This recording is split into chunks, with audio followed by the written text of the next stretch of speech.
একটা বিষয় বলি তোমাদের সাথে, সব কিছু জানি এমনটা কিন্তু নয়, সব জানি সব পারি আমি ঠিক এমনটা কিন্তু নয়, এরকম ওভার কনফিডেন্স থাকা উচিত নয়।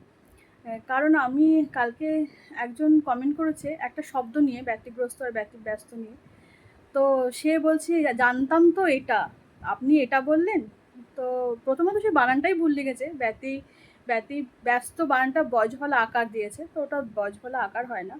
তারপরে আমিও ভাবলাম যে হ্যাঁ, ব্যতিব্যস্ত বলতে গেছিলাম, ওটা ব্যতিগ্রস্ত হয়েছে, কিন্তু ব্যতিগ্রস্ত বলেও একটা শব্দ আছে, আর আমি এই শব্দটা ইউজ করি, কিন্তু সেই মুহূর্তে ব্যস্তই বলতে চেয়েছিলাম। কিন্তু তিনি খুব কনফিডেন্সের সঙ্গে লিখেছে যে এটা তো জানতাম না।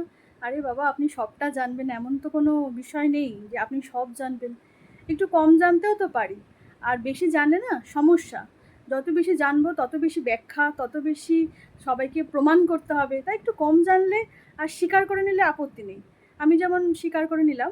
আর ওই গ্রস্ত, ব্যতিগ্রস্ত ওদনটা শয়তয় যেটা, ওটাও কিন্তু শব্দটা আছে, একটু গুগল করে নেবেন। আমি হয়তো আপনাকে স্ক্রিনশট পাঠিয়েছি, তো আপনি একটু গুগল করে নেবেন। আর আমিও এখানে আমার যে গুগলে যেটা পেয়েছি ব্যতিগ্রস্ত, সেই শব্দটা যে ইউজ করা যায়, সেই শব্দটা যে আছে এই পৃথিবীতে এক্সিস্ট করে, সেটাও আপনাকে দিয়ে দেবো।